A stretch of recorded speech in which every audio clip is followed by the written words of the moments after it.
Salut les amis, aujourd'hui on est à Alès, dans le Gard, dans le sud de la France. Et si vous êtes au courant, c'est une cité qui aime beaucoup l'automobile, avec notamment le pôle mécanique. Il y a tout un tissu de professionnels liés à l'automobile, et notamment l'automobile ancienne. Et aujourd'hui on va aller voir Classic Car Design, un spécialiste de la vente de voitures anciennes.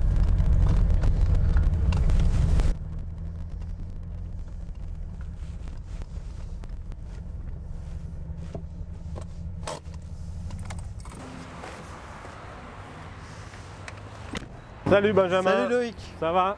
Ouais, ça va. Belle ville et belles autos. Ouais. Sympa là ce que t'as en exposition. Bon, je pense qu'il y en a plus à l'intérieur. Hein. Ah bah oui, il y en a une petite partie là, une partie dans la vitrine et puis dans l'atelier à l'intérieur. Bah on va aller voir ça. Allez, allons-y. Donc on est dans l'antre de Classic Car Design. Est-ce que tu peux nous présenter Classic Car Design? C'est ton bébé? Oui, c'est ça, une entreprise que j'ai créée il y a un peu plus de 5 ans maintenant. Ouais. Alors c'est de la vente, de l'achat, du dépôt-vente aussi, hein, de véhicules. L'entretien? Entretien également, et puis gestion de restauration aussi. Hein. Je peux gérer une restauration complète. En ce moment j'ai une Facel Vega HK500 là, en resto complète, et là je travaille avec des partenaires. D'où l'intérêt d'être à Alès? L'intérêt d'être à Alès, où il y a un vivier de métiers, sellerie, carrosserie, mécanique. Il y a énormément de gens très compétents en fait, avec lesquels je travaille régulièrement. Et donc ton credo c'est la voiture ancienne ou voiture ancienne avec un peu de moderne atypique C'est vrai qu'au départ on est sur voiture ancienne, mais c'est vrai que le temps passe en même temps. Et aujourd'hui, une auto qui a 30 ans, c'est une auto des années 90. Donc c'est finalement pas si loin dans les esprits. Mais pour autant, on est déjà décalé. Donc c'est vrai que je vais avoir des autos, on a un exemple qui est un peu atypique, une centenaire qui est ici. Le gros de ce que je propose, c'est plutôt années 70, 80, un peu d'années 60.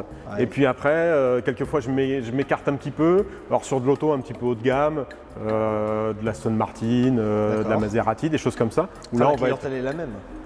Je pense que c'est une clientèle de passionnés qui aiment l'automobile. Dehors, on a une Jaguar XKR, voilà, c'est des autos des années 2000, mais des vraies autos passion et des autos avec à la fois du caractère et puis une ligne, une esthétique. T'as eu quoi comme auto qui est passé entre tes mains Il y en a eu quand même un certain nombre, il y en a plus d'une centaine. Il y a de l'anglaise, de la suédoise, de la française.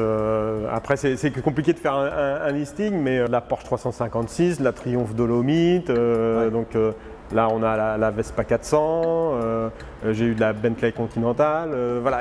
Donc c'est super varié en fait, parce que moi j'aime apprendre de chaque auto que j'ai.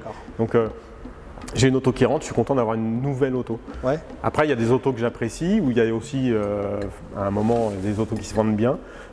Les Corvettes, ça se vend plutôt bien. Il y a une belle clientèle là-dessus, parce que c'est une auto qui a du caractère, mais avec un budget qui est assez réduit en fait. Donc voilà, il y a des autos qu'on aime, mais c'est vrai qu'en général, de toute façon, les autos que je vends, c'est des autos que j'apprécie moi en premier lieu. Ok. Et des bestioles comme celle-là, t'en as souvent Non, ça c'est un petit peu une exception, mais je dirais que ça fait partie des autos, une auto exceptionnelle. Quand on a la chance de croiser quelqu'un qui a cette auto-là et qui a cette confiance de me la confier pour la vendre.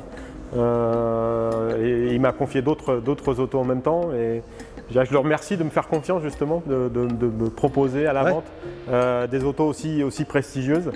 Bon, moi c'est une auto, j'aurais jamais imaginé quand j'étais gosse de l'approcher d'aussi près et de l'avoir là. Et c'est de l'auto d'exception. Et c'est vrai que là on est en plus étant designer et designer automobile, ce sont des autos qui me touchent particulièrement dans leur style.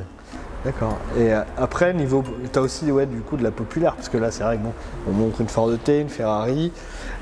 On va prendre le volant d'une Porsche, d'une Morgan, mais oui, tu as de la Fiat 500. Fiat 500, j'ai vendu récemment à une jeune fille une 205 automatique. Ah oui. Voilà. Donc là, forcément, auto, c'est pas dans les mêmes. Voilà. Là j'attends. Alors j'ai vendu une R5 Lauréate aussi. Là j'attends une petite GTL. D'accord. Et puis derrière, on a aussi en vitrine, en plus ancien, la BMW 700, ouais. Qui est aussi là, oui, t'es en plein dedans. J'ai vendu de la Dodge Fall, des choses comme ça. Donc moi j'ai pas de, c'est-à-dire que c'est pas il n'y a pas de grandes et de petites voitures. Ouais. C'est moi, ce qui m'intéresse, c'est leur histoire, pourquoi elles sont là, et c'est ça, et leur caractère, quoi. D'accord. Ces petites autos comme la Vespa et la BM 700, avec leur petit moteur à l'arrière, etc. Voilà, c'est un type de voiture qui est rigolo. D'accord, ok. Et là, on arrive donc le showroom avec la petite partie. C'est en fait quand t'en as marre de passer des coups de fil, tu viens faire un flipper. Ouais, détendre un petit peu, voilà, non. Ça marche. Et surtout, il y a quelque chose qui est important, c'est le relationnel et l'accueil avec les clients. Alors on dit clients, mais pas forcément, parce que ça peut être visiteur. Hein. Ouais. Tu me disais que t'as une famille qui vient régulièrement les samedis matins. Ouais, enfin en fait c'est un groupe de personnes effectivement qui viennent et puis qui viennent juste, entre guillemets, se rincer l'œil, regarder. Et ce qui est important pour moi, c'est d'être avec ces gens-là comme s'ils venaient acheter une voiture. Peu importe, en fait, on partage l'intérêt pour ces autos anciennes. Et ce qui est rigolo, c'est qu'effectivement, ils ont un voisin qui voulait acheter une auto ancienne et ils lui ont dit tout de suite va voir Loïc chez Classic Car Design, quoi. Et derrière, je lui ai trouvé une auto parce que en fait, je peux aussi commander. Les gens me commandent en fait des autos et je vais aller chercher pour eux cette voiture. Et ils s'instaurent en fait avec le client, que ce soit sur le dépôt-vente ou la vente, un relationnel. Parce que quand quelqu'un me dépose une auto, c'est un peu son bébé. Donc c'est à moi de m'en occuper et de m'en occuper comme il faut. Forcément. Et puis à l'inverse, quand les gens cherchent une auto, il faut leur apprendre, leur faire comprendre ce que c'est que cette voiture-là. Et il y a tout un dialogue en fait qui s'instaure et un relationnel qui est très justement affectif vis-à-vis de l'auto.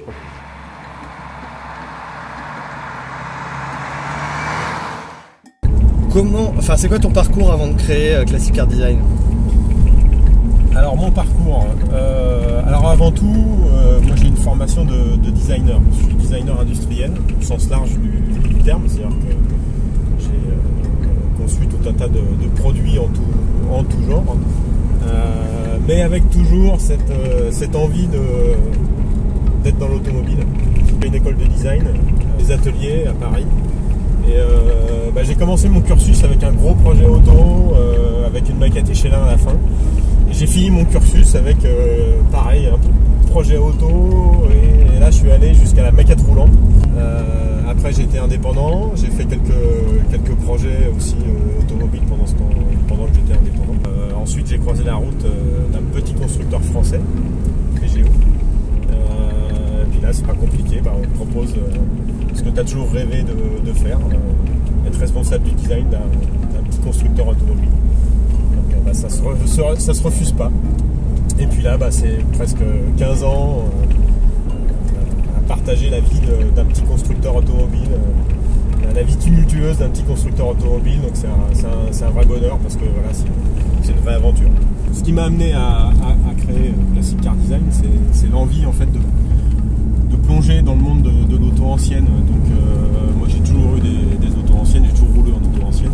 Et en fait j'avais envie de partager ça et de créer ma petite entreprise liée à ces autos anciennes et pouvoir vivre cette passion-là au quotidien.